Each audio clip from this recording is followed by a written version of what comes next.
Hey everybody, and welcome to the Patty G Show. I am your host, Patty G. I'm here with Chase Weatherly of Elephant Realty. He is the marketing director, marketing extraordinaire. Some even compare him to the great Gary Vee. No, I don't know who does that, but well, welcome Chase. Welcome to the Patty G Show. appreciate you having me. We just did a complete 180. Me being a guest on your show, Yep. and now you being a guest on my show. How does it feel? This is actually my first time being a guest on a podcast. So, as I mentioned to you before, hopefully I sound relatively intelligent while replying or answering, or hopefully even answering your questions. Hopefully I can do that. Well, Dude, I think you most definitely can. I'm having to change gears a bit from being the interviewee to now the interviewer, so it's a bit of a shift, but it's fun, man. Cool. I love being on your show. It was a blast. So, for those that aren't aware, what is it that you do for Elephant Realty? So I am the marketing director. Okay. And we are a commercial real estate firm here in Baton Rouge. So I was actually just telling someone recently, a friend of mine, that if I tell someone I'm the marketing director at a commercial real estate company, I think most people would kind of understand what I do. My friend who is a lobbyist, I said, if someone asks you what you do, and he says, I'm a lobbyist, most people would have no clue what he does every day. So I'm sure most people understand what I do, but briefly, I basically make the company look good, make our clients look good. And so I handle, obviously we market properties for buyers and sellers and things like that. So I handle all of that side, which is coming up with marketing collateral for properties, putting together the marketing packages, pictures, editing pictures, property information, making all that stuff look nice, and look on brand, and more well put together than all the competition. That's the goal. So I do that. That's kind of the less seen version, I guess, of what I do, and that's probably probably 50% of the time that I spend. The other half is all of the external marketing. So all the social media, all the content stuff that we try to put out, ads that we put in magazines or on the web, things like that. So yeah, and that's so. Like from the perspective of a commercial real estate firm, y'all do all the basic advertising. You do where your signs are and the properties, and you have your magazine advertisements and wherever else you may advertise generally. But what I want to get into really is y'all take it to like a whole new level with social media. I mean, everybody knows a realtor out there. Everybody's got a friend that's a realtor out there. And I'm not saying that every other realtor does it terribly. By no means am I saying that. What I'm saying is the way y'all craft your social presence is unique in the sense that you leave no stone unturned in regards to the reach and the ability that you have at your fingertips to connect with people. We try, yes. Well, dude, I think you succeed, man. That's good to hear, for sure. So I mean, our thesis is, as you alluded to, we pretty much, whatever Gary Vaynerchuk says to do, I try to do. And so my boss, Matthew, who started the company, he's like the main broker. And he's very much of the same mindset with all of that.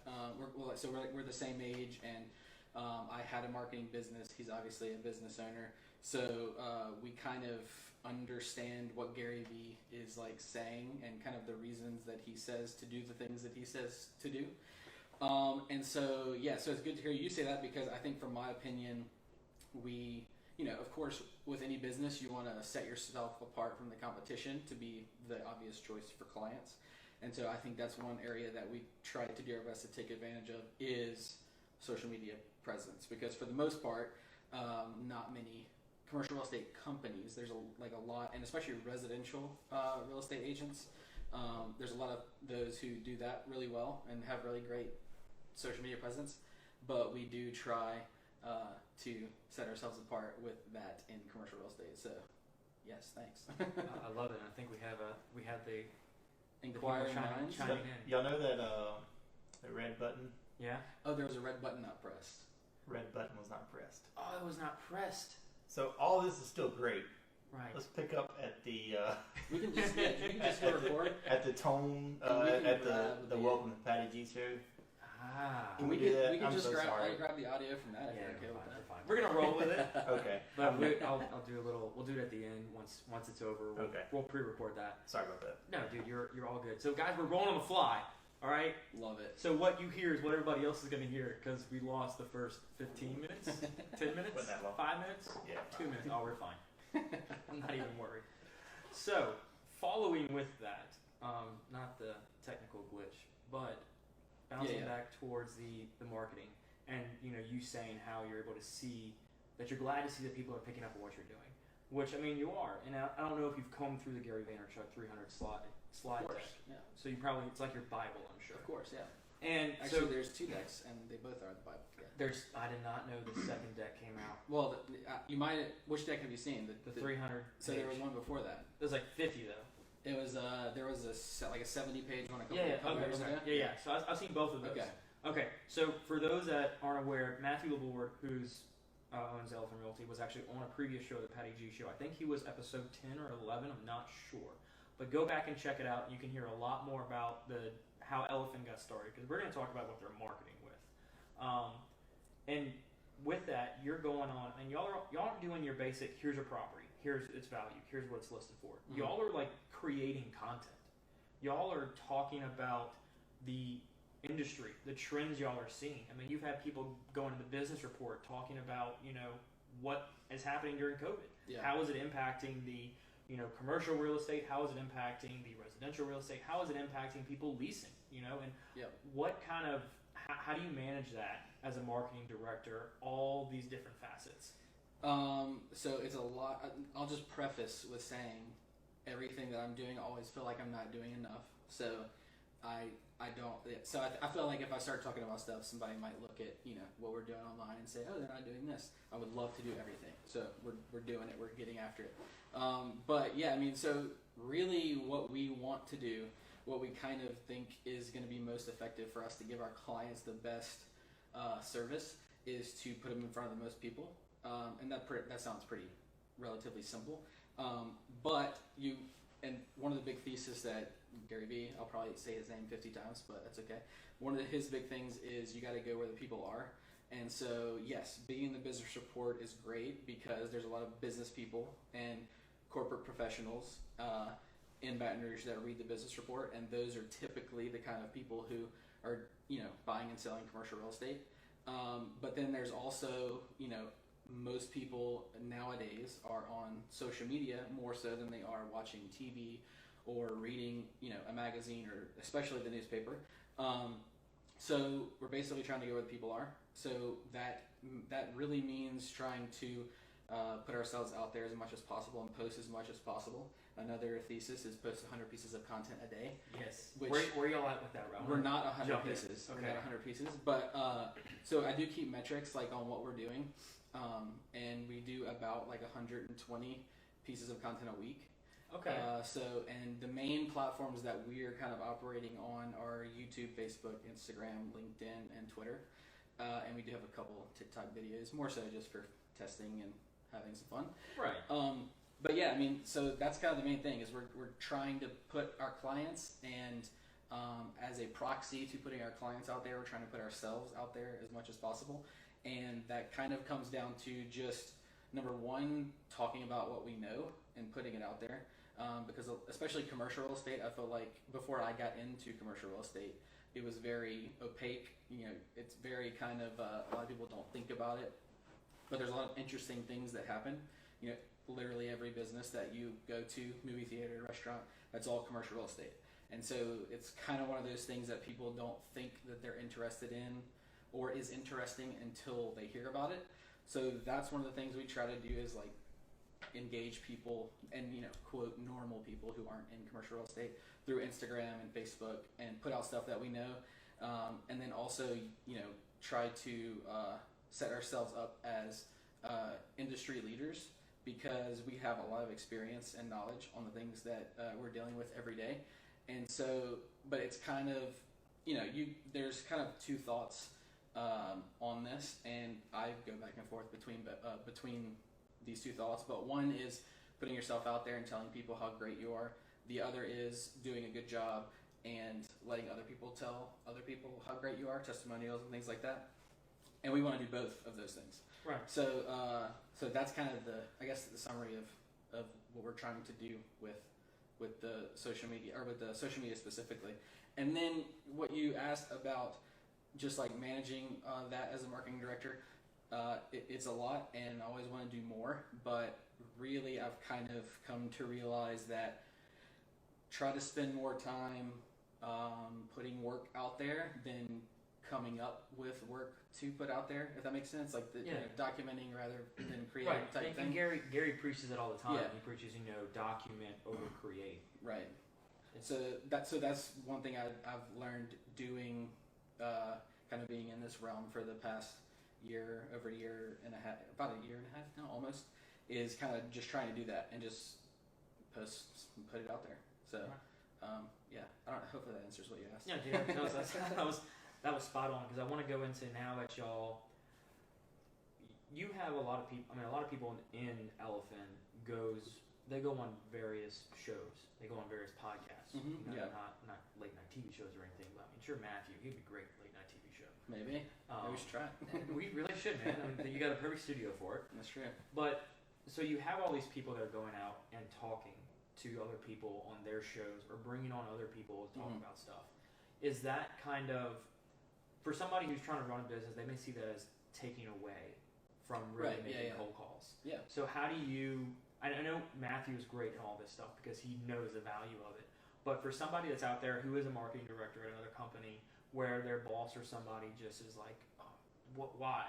That's not. We're not going to see any ROI on that. You're going to waste so much time. You're going to waste these people's time. They should have been cold calling. They should have been out there talking to clients that are already looking for properties. Why are you going to have them go on somebody's podcast and talk to a doctor? Mm-hmm. Why are you going to have them go on somebody's podcast whose name is Patty G and wait for 2.5 hours and just chat about nothing? How do you, as a marketing director, how do you convince, or not even convince, how do you display the value of that directive to your boss? So I think one thing that sticks out in my mind right now is like what we're doing. Mm-hmm. So like we wouldn't be doing this podcast if Elephant hadn't been putting out content for the past year, and then on top of that, all the content that you spend as a business, as a company, all of the content that you spend time putting out, that content lives forever. So the cold call that you make in the morning, while very important, and definitely don't want to take away from client relations, because that's, you definitely have to keep, as we discussed a few minutes ago, keep the cash flow going. That's it. But when you're putting out content, especially in the digital age, it all lives forever. So a year from now, someone could look back at this podcast and say, I want that company representing my property, because they're going to get it in front of the most people, hopefully. If you're listening, that's what we're looking for. Or they might say, they might see an interview that Matthew did talking about how commercial real estate has been affected by the coronavirus. And so a year from now, somebody might see that and either like what he has to say, or think this guy is in tune with what the market's doing day to day and has the answers and can give his clients good advice. So it's not like you don't have to do an either or by any means, I would say, number one. And if you have the resources to have a marketing director like me, really they should be you should turn them loose to put out as much as they can about what your company is doing. And then you just got to see if it works. I mean, I'm like a big fan of competition, which is a reason that I came to work for Matthew at Elephant, is because I liked him and I liked his attitude towards, wants to take over the market basically and wants to win. And so I'm a big fan of competition, and if your stuff is not as good as the competition, then you shouldn't get the business. So yeah, I think that you just, as a company, you should be, of course, doing your cold calling and pitching people on why your company is better. But I also think you should be putting your company out there as much as possible, and then letting kind of the public decide if they think you're better than the competition. So I'm giving a long-winded answer to. I love it. This is what it's about. If you're a marketing director at a company, you should ask for permission and push as much as possible to document what your company is doing and create content around it, and then just post. And it doesn't have to be 100 pieces of content a day and like all this stuff. And if you're like an entrepreneur, just post like once a day on one platform about something. Just whip out your phone and like film a video with your thoughts. That stuff I think is really good. And still to this day, after years of being in social media landscape, there's a lot of people that don't do it. So yeah, and that's I want to go down that rabbit hole of the people that don't do social media for the sense that in the back of their mind they see it as a tool or a game that their kids play on, or something that the millennials that they have now grouped a 40-year window into for whatever. This is actually a really cogent. I think the right word is cogent. Cogent point for Elephant Realty, because in commercial real estate, most people that own commercial real estate, aka our clients, are typically older, and so that's the whole thing of why would we do Instagram if our clients, most of them are 40 plus, 50 plus. Why would we do TikTok if our clients are 40 plus, 50 plus? So I am slightly jealous of companies who have stuff to sell to 13-year-olds because they can do all that stuff and like it makes Bang Energy just tearing up TikTok. Like Bang Energy or whatever. But at some point, I'm 30, you're 24, 23. Yeah. At some point, we're going to be 50. Right. And you want your company to be around whenever we're 50 and buying commercial real estate or whatever the product is. So there's that argument, which once you kind of say it, it makes sense. I guess some people don't think about that, but nobody wants their business to be over in 5 years, so you got to do stuff for 30 years from now. But then the other thing is, like, how many people read the newspaper nowadays? How many people watch TV versus how many people are watching videos on YouTube and getting their news through Instagram? My wife literally only gets her news through Instagram. So she's spending all of her time on Instagram. She deleted her Facebook account. So I mean, you got to go where the people are. And I think that's like the strongest. And there's the whole thing of like ROI. And I don't know if I have like a great answer to that sort of question, but a strong point in favor of doing the type of marketing that we're talking about is it's evergreen, lasts forever. If you do a billboard, at some point it's coming down, and if you don't pay for it, or a hurricane knocks it over, stuff like that. But then it's like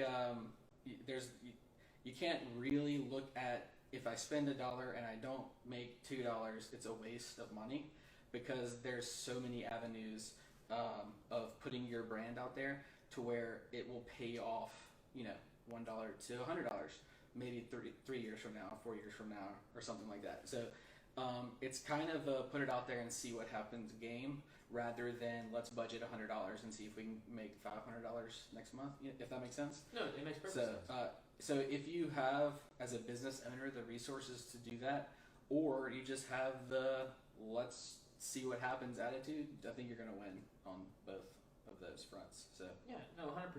It's you keep going back to the point of going where the audience is. Yeah. Back however many years you want to take a look at this, this timeline, audience views and audience attention alters with technology. At first, I saw a great picture probably a couple weeks back about the change. They said the times have changed, and it was a picture of this New York alley with probably about 12 guys leaning against the building reading a newspaper with all their 1930s Fords Model A's pulled up next to them. It showed a picture right below it of another 12 guys leaning against the wall on their phones with newer cars in front of them, obviously. Yeah. And it's just to show that people are saying, oh, why are all these people spending time on their phones? Why are they spending time on social media? But it's not the fact of social media, it's the fact of how they're receiving their information. Back in, the 30s or the 40s or pre-smartphone technology, people received their sources of information, their sources of news from paper, from tangible substance, or from radio, or Billboard, as you mentioned earlier as well. They didn't receive it at the touch of their hands. I mean, now businesses, I have a friend of mine who lives in the Bahamas because he runs his entire business off his smartphone. That's awesome. And it's having that ability nowadays is realizing tools are advancing and people's attention is changing. It's changing in the sense of some people depending on the industry, will like long form, and so they'll listen to your podcast and my podcast because we average about an hour, hour and 15, hour and a half. I listen to the 3-hour podcasts all the time. Exactly, and you have people like Joe Rogan who blew up, whose shortest podcast is like 2 hours. Yeah. You know, Mm-hmm. and understanding the change in times and understanding that you have to adapt in order to succeed and grow your business is huge. And I'm loving that Elephant is realizing that, because a lot of people I've talked to who are more advanced in their time here on Earth. Older. They're old people. Right, they're old people. I don't want to say old people. I don't want to say old people because they're not old. I'm old to you. You told me earlier. Old is a relative term. Yeah, it is. I don't think that's old because I get mistaken for that age. Yeah, and so like I thought you were 30. So, exactly. Yeah. And so for me, I'm like, hey, like, what is 30? Right. Ultimate question: what is 30? But It's amazing. for people who are past the 30 mark, I feel like it's more of a 40 to 50 timeline whenever they look at LinkedIn. Because I want to go deep into LinkedIn because I've had a couple people from Guarantee Media on, and we talked about LinkedIn. Mm-hmm.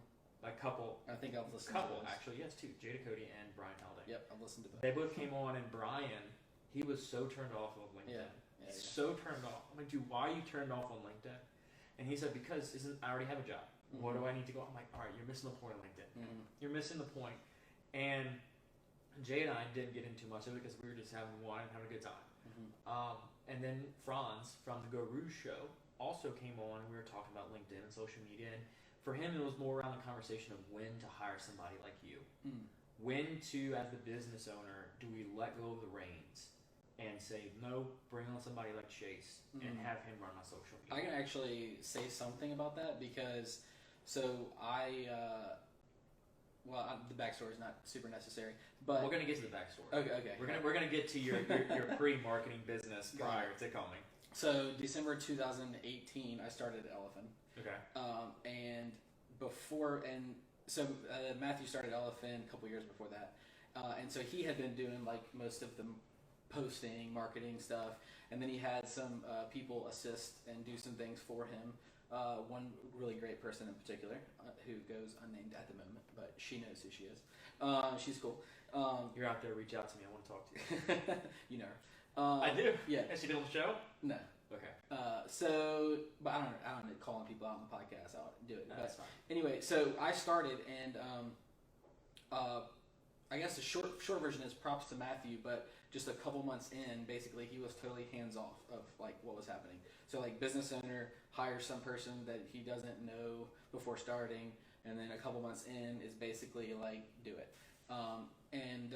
So I would say that is props to him, because I think that's been like a huge advantage for us to, like, he doesn't think about, as like we have a weekly marketing meeting, like me and him, and we talk about what's happening and talk about metrics and strategy and things like that, like what we might want to do. But 98% of the time he's not really thinking about the marketing happening, because number one, our thesis is just put out what's happening in the company, but then also we've kind of like got into a rhythm of things, and things are happening. So basically, I guess what I'm getting at is I kind of have the experience of coming on as a marketing person and then dealing with business owner concerns and things like that, and then kind of going through that. So there is a very scary, and I've had a business of my own too, so like I can relate to that, because I really didn't want to turn stuff over to people that were doing work for me. So like I get it, but I would say you have to find someone who is on the same wavelength as you, whatever the wavelength is. Like if you're a business owner and you're making money, you obviously are doing something right. So find someone who thinks similar to you and can, and maybe has strengths in areas that you don't have. But you don't want to hire somebody who it doesn't feel like a good match. And if they're not a good match, get rid of them. But once you kind of have that, I would say my advice would be to just give them some direction and then let it happen, and then kind of course correct as it's happening. Because the worst thing as a marketing person, I don't even know what that term means really, but as a person who puts out and consumes a lot of marketing things, the worst thing that I see is a company who puts out a post, especially on social media, that just feels like a company. You know what I mean? Like, yes. It's like how many people read this paragraph before you posted it, and then how many corrections were made to this word before it went out. If you're gonna do that as a business owner, I would say don't do that. Especially nowadays, the companies that communicate as people seems like to me, and we try to do this, are much more successful, and it doesn't feel as boring, I guess is a good word to use. So yeah, I mean, I would say like find someone who thinks similar to you, and then let their creative thing go, and kind of like direct a little bit what they're doing. But in my opinion, there's so many avenues to explore. Let's say like if I was gonna if we had $5,000 to put one ad in a magazine that was going out to a certain number of people, yes, we would like go over that ad a lot and make sure it was like really good, really nice. And if we had $50,000, in 1985 that we were going to make a commercial with, we would want to craft the most amazing message and all that stuff. Right. But nowadays, you can go for 60 seconds, type something on your phone, and it could potentially go out to tens of thousands of people, and it's at no cost. So there's no reason to not try it, and there's no reason to not explore what's available and different things that you could do, and see what works, I guess, and figure it out. Yeah, no, 100%. And that's, I love how you touch on the fact that if you can spend $5,000, you're going to make sure you're going to come over everything of that nature. But what I want to kind of get into on that $5,000 is when you have that $5,000, you're going to run it through, let's say you run it through an edition of the magazine, that one edition of the magazine. Whenever they tell you their numbers, they're anticipating that magazine that's purchased for that business, they're anticipating hundreds of people over the course of the lifetime of the magazine are going to look through that and see your ad. Your ad could be on page 38 of 100, and they're anticipating that you're going to see that ad in that page. But for me, what's more interesting is why don't you find somebody who's producing a lot of content and sponsor a video of theirs? Sponsor. We're gonna throw a little tag in here. A little plug. Sponsor a podcast. Sponsor somebody, like you can sponsor the Patty G Show, or Chase doesn't really know. It's not really. It's just Chase doesn't know. That's the Chase podcast. doesn't know it's a podcast. Yep. Sponsoring something like that at our rates, you can get it for a while. Because we're not talking. You're gonna be $5,000. Oh, you get one episode. You know. And you get me for at least 6 months. Exactly my point. And so from there, the ROI for that $5,000 spent that way, because you can get really creative nowadays with how you want to do your ads. Definitely. For example, we could essentially put ads on the back wall right here with people's names. And if whatever form that this video gets cut up in and clipped in, or this audio gets cut up and clipped into, you're going to see that brand. Well, how many impressions is that video going to get? And how many tangible impressions can you then show the client what they're receiving as opposed to a magazine or a billboard? What I can show you from that billboard is how many cars drive on the interstate. That's it. That's it. I cannot tell you how many eyes are looking up from those cars to the billboard. Right. I cannot tell you how many people are walking down the street and see your park bench. And another distinction is all 50,000 of those people in the cars see the same billboard, but on the digital landscape, you'll have 20 people see this, and 20 people see this different message, and 20 people see this different message. And so you have a lot more opportunities to put what is your same brand, and you should have some consistency with that, of course.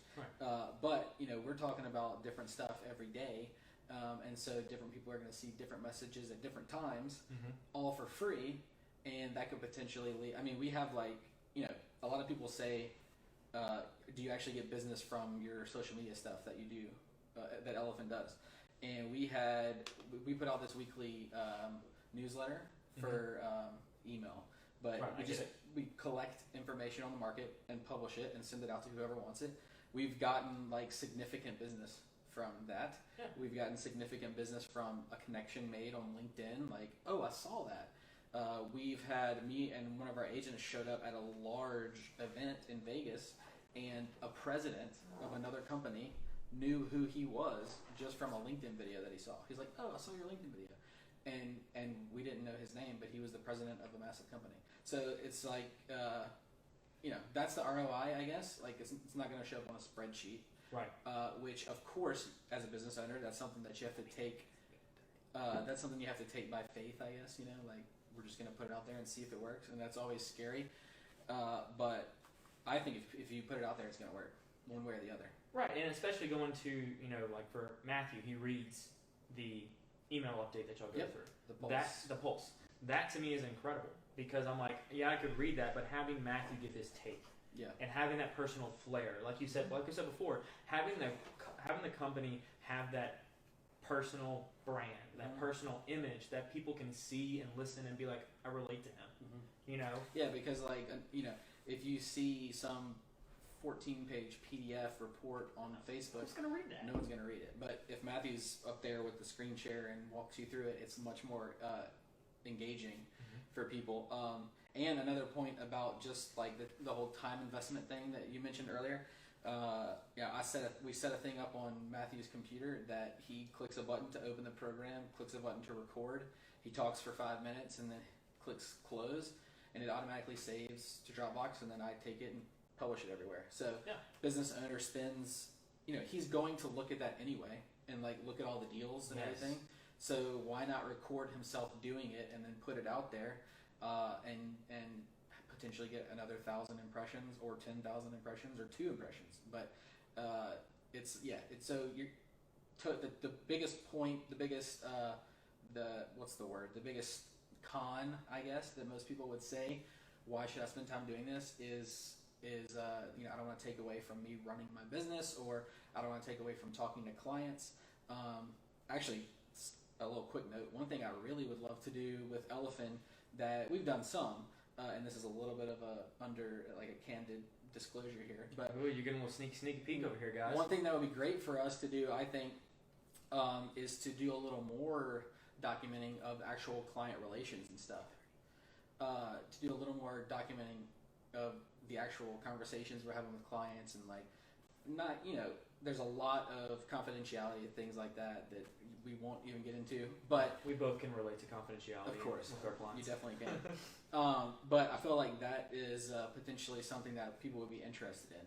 Like, how did this person purchase this mall, or things like that, So, again, I think the biggest thing is if you're having an issue with spending the time investment, figure out a way to record what's happening and then put it out there. So yeah, and I know Gary Vee all the time talks about quantity over quality, because when you get to the point, he actually says both.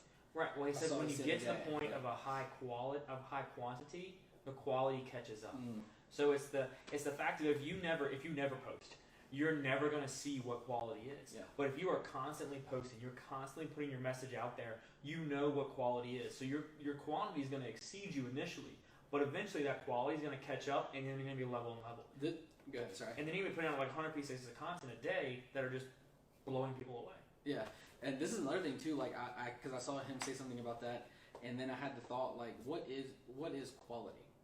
Like, it's a relative term. Yeah, it's a quality post is subjective to different people. So number one, you're not gonna find quality if you have zero quantity. So you have to put it out there, and then whatever you think might be quality might actually be terrible. Yeah. And most importantly, not valuable to anybody. So you have to put a lot out there to figure out what people are liking and consuming and what brings them value. That's the most important part. And then how many of your clients are saying, oh, I saw that thing you put out, I really liked it. And I think for us, that's really like the biggest ROI is when we get new clients who come to us because they see our content somewhere, but then also people who engage with us and hire us because they know that we're going to put them out there more. So, like, what is quality? You have to put out there to figure it out. So yeah, and it's not every business is going to use every social platform the same. Of course, you're going to have people with, and you shouldn't. Right, and I actually try not to, but that's another point. But go ahead. No, yeah, I want to go there. Not only to the fact of every business is going to be unique in how they use social media, but every platform is different in how you use it. For LinkedIn, you're going to go heavy on business conversation. You're going to go heavy on business articles. Y'all are going to go heavy on, hey, office space. Y'all are going to go heavy on, investment property. Yeah. I see what y'all do, and I pay attention to it, because a good thing about one thing about being a good marketer is seeing what other people do that works. You know, like if I see somebody who's got this post that's going viral or has caught wind and has picked up value, I'm like, all right, what do they do different in that post than everybody else did? You know, but for Instagram, y'all are gonna post a lot of, you know, potentially drone footage. You're gonna post a lot of this or a lot of that that's particular to Instagram that the people on the platform want to see. You know, y'all are like 1,100 and plus on LinkedIn. Yep. Because for example, the podcast I did with Matthew, you've cut that up well over 12 times. Yeah, I don't know if it's quite 12, but thanks. It's a number, yeah. It's more than one. You know, it's more more than the initial video. Yeah, sure. And you've cut up questions from there, and it's continuously gotten posts, and you continuously got an engagement from that one long form content. And every time I post it, you share it. Exactly. So there you go. And that's the value of not only within podcasts, but including other people in the conversation. Yeah, for sure. Because people like to have their voice heard. People like to feel special. When you make other people feel special, they're more inclined to help you. Yeah, I think so. And as a company, social media is a perfect way to do that. Have your customers do a little 10, 15 second bit as to why they chose you. Post it. You know? Say, hey guys, look. You know, partner up with other brands. Yeah. Like y'all did with the giveaway. Y'all did it with Rally Cap and Cafe C2. Cafe C2, which I want a bag of coffee, guys, by the way. Yeah. It's not rigged. It wasn't rigged. Very legal and I very can real. Officially say that was not rigged. Right. Although some people I feel will probably still gonna say it was That's rigged. That's fine. But so going back to the LinkedIn model of trying to just pound home to people, it's not just for job applications. Yeah. It's not just to post about, oh hey, I did this cool project at work, check it out. While all that is widely accepted there for business development. For example, like you said before in your episode when we started chatting about, you know, I created a LinkedIn event on the Patty G Show page. This is crazy to me. So I created an event, and I'm like, you know what? I normally it was always on Facebook, and I always did it spur of the moment. I had so many of my friends texting me like, dude, I would have watched your show, but you did it like a random time, and I had no idea what was happening. I'm like, all right, so then I need to lock in a time. Like, I saw that from multiple people who were like, dude, it's so random, I don't know when you're coming on. I want to watch, but I don't know when it's happening. I'm like, okay, got it. I will figure out how to create an event. And so I created an event on Facebook the first time, and I had some trouble because I ended up just going live on the page as opposed to in the event. I think this time I nailed it, and so we'll see what happens. But then we didn't have the Wi-Fi, and you couldn't share it. That's my fault. Sorry about that. Dude, as an entrepreneur, you learn to roll with the punches. For sure. You learn to adapt and adjust. And at the end of the day, if you are sitting there getting upset about one thing going wrong, you know, about the record button not being pushed on the microphone, about the Wi-Fi not working, who cares? Yeah, for sure. Who cares? You got the video going, but circling back around LinkedIn, I created an event on LinkedIn. Yeah. This is the first event I ever created on LinkedIn, and I've figured out how to use it, and I've made a couple posts in there kind of updating people about the event as we got closer, because I created it yesterday, and I'm expecting like 5 people to mark attending. The 5 people being every elephant employee. Yeah. You know, I don't know if everybody would attend, but yeah. I think 3 of them. I think it was you, Matthew, Mark, and maybe George. George. Appreciate it, George. I love George. If you're watching, love you, man. I need more press conferences from you. Okay, that was gold. That was his idea, by the way. George, we need more ideas. Creative like brain. Yeah, creative elephant. You're ever evolving. And so before going on and before going live on the show, I had like 84 people more attending. I know, it's nuts. And I'm like, I did not expect that. And all this to say, when people see, oh, it's only 84 people, like you're starting a brand, you have to start somewhere. Not everybody's going to start and get 100,000 people to chime in, okay? Not everybody is going to post one piece of content that's going to go viral and get 1 million hits. Yeah. Everybody has to start somewhere. And so building that brand for a company is crucial to start now. The best time to start the brand was when the social media platforms were first created. The second best time is now. Right. And that, I think, with what y'all are doing at Elephant is just phenomenal in the fact that y'all are continuously utilizing every tool at y'all's capacity to continuously grow the brand. And I love that. And so starting to kind of wrap up the podcast episode, because I know that we've been talking for well over 2 hours and we continue talking for another 2 hours. We can. but we both have wives, and you have a child to go home I do. to. A beautiful little baby. A beautiful little baby. The I love most it. prettiest, cutest, adorablest baby in the world. So we didn't, and we're gonna have to do a round 2 for both of us because there's just so much to unpack here, and there's so much to talk about. But what are 2 lessons that you've kind of gathered and learned along the way, both with the marketing brand, which we didn't touch on, and working at Actually, I want one from each. Okay. I want one from your time, because even though people, this is just the biggest cliffhanger of all time is going to be episode 2 with Chase Wow. of his story of how he started a marketing brand and then turned into working for Elephant. Wow. It's Biggest not that exciting, cliffhanger. so. Build it up. You're right. Build it up, It's build the it up. most There it is, there it is. incredible story that you have ever heard. So come back. So one lesson from working for yourself and another lesson from working for Elephant. Okay. So I wish this would have been a good one for you to tell me before that I could prepare a little bit. I like him off the cuff Okay. because it's the first thing that comes to your So head. I did start right out of college, started company. That's all I'll give. Just so the round 2 story is That's it. still We're there. gonna preface it. Right. So for a few years, it developed into a marketing company. Actually, and this might not be applicable to, hopefully it's applicable, but might not be what you're expecting. And I don't even know if I've actually said this out loud, maybe except to my wife. But I think one lesson that I learned from doing that is maybe I'm not the best operator, aka CEO type person. And I'm still personally coming to terms with that because I do love, I loved having the business and doing things like that. But so I think especially now a year and a half in doing this job, that may be one lesson that I learned is that, and I think I would still give it, Matthew, don't listen to this part. I think I might at some point still give it a go. Earmuffs. Still give it a go to be have my own business again, full time. Okay, Matthew, you can take your earphones off. But that might be the one. So because I think I'm more efficient now than I was then, just because, well, I don't know. To be honest, I'm still unpacking it. So that might be one. So maybe the lesson from that is realize what you're good at and what you're not good at, and then try to tailor what you're doing towards that in the general direction. The thing I've learned from working at Elephant as the marketing person is I very much would prefer to put out quality than quantity, personally.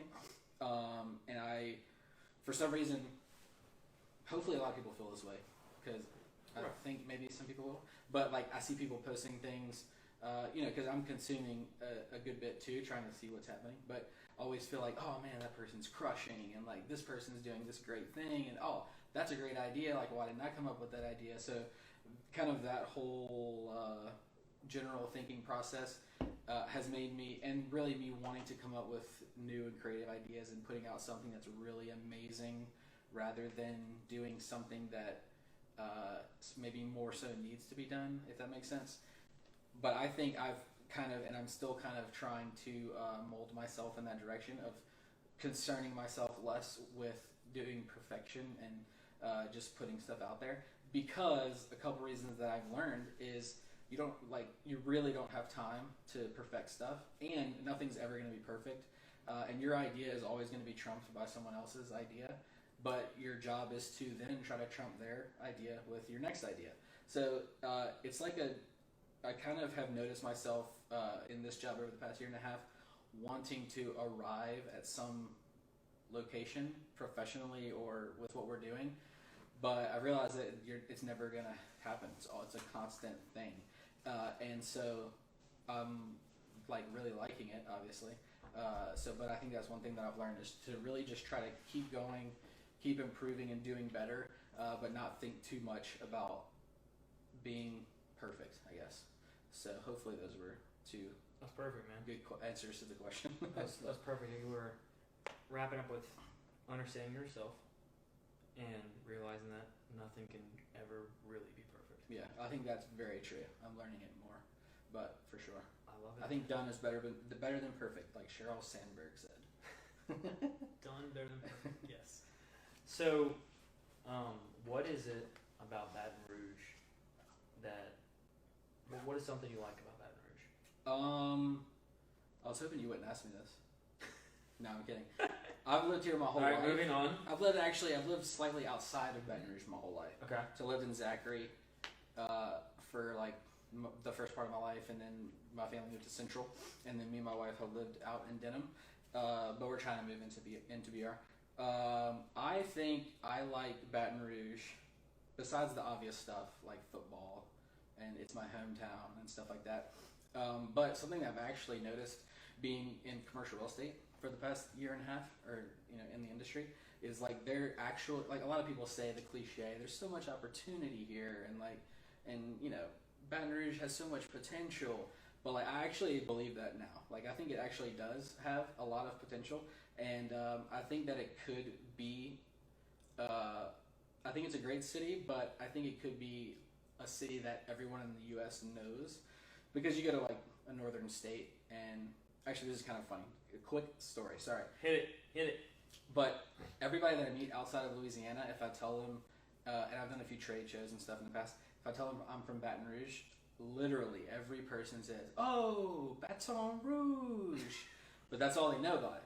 So I think that Baton Rouge, I'm actually believing that Baton Rouge can be a city that everyone knows, and especially like with, there's different areas of Baton Rouge that have seen explosion of improvements, and then other areas that need some improvements type thing, if that makes sense. But I actually believe that there's a lot of potential here, and a place that every LSU student would want to stay for, and all the families would want to live closer to the center rather than out and only come to town for a LSU game. Again, a long-winded answer, but I think that's one thing I've come to love about Baton Rouge in the past year and a half. And this is someone who wants to go live in Hong Kong and New York and like somewhere else for a while, just to kind of feel it out, because I've been here for 30 years and haven't lived anywhere else. But I do, I'm like loving Baton Rouge and believing that it actually has a lot of potential in the past year and a half. So, I don't know where these long-winded answers are coming from. I usually don't give long answers. I know, like before the episode, he was all worried. He was like, "Man, I don't know what we're gonna talk about. I don't know how are we gonna fill a whole episode Actually, with just me." I figured it out. It's not a long-winded answer. It's just a ramble. But hopefully, you can pull a little bit from it. I'm gonna pull all of it, man. That's what the show is about. The show is about long-winded answers and rabbit holes. Nice. It's how it is. Yep. And then one final question, which I hope you knew was coming. Of course. How can you help me? Yes. What can I do to help you? Okay. I did think about this actually. Perfect. One thing is Kenny Wynn, Yes. Franz Borghardt, Yes. Amy Dighton. Yes. I had these people in my head before. Oh, he's going off a list of guests. There's a few people that I need your help getting on my podcast. You want to tap into the Patty G Show guest list? Hey, look, if LinkedIn is for networking, then podcasting is for making connections. There we go. Thanks for finishing that for me. No, it would be great to meet those people, of course. But the other thing, I don't know, I love the feedback that you've given me on the elephant market. I haven't given you much. So that's always great. And then, just promoting Baton Rouge is what you're doing is great. So keep doing that. Dude, I'm all about Baton Rouge. Nice. All right, well, Chase, thank you for coming on the show, man. I really appreciate it. I appreciate the generosity that's been shown here at Elephant for round 2, and Absolutely. I foresee a lot more episodes coming out of this Elephant That'd be great. hub that it is. We'll do episodes with anyone and everyone. So you heard that, guys. But only for Patty G, multiple appearances. That's right. I'm just kidding. You gotta have the clout. Patty G We'll do it all. before you can have multiple appearances in the Elephant Realty Studio. But for everybody listening or watching, you have just embarked with us on a journey of the latest rendition of the Patty G Show, and I appreciate that. I appreciate your time for sticking it in, and listening to us for however long it's been. I don't really know, because it's the first time I haven't had a phone or a clock in front of me. We de-deviced you. Yeah, I've been De-deviced. De-deviced. Yes, let's go with that route. But also, little punch in here. Check out Elephant Realty, and check out everything they're doing in Baton Rouge. They're doing amazing things, and all of that marketing, just pure genius. That guy right there. So check them out. Also, subscribe to this podcast and subscribe to Chase Doesn't Know, That'd be which great. we're both on. You're on iTunes, right? Yep, I'm on everything. So we're on everything, all right? There's no excuse. There's no excuse you should not be already subscribed. And share the pages, please. Come on. Share Elephant. Use them for your commercial real estate needs. And share the Patty G Show. It's a button, guys. Click it. Click that button. Like it. Share it. Thank you so much for tuning in. I am Patty G, your host of the Patty G Show.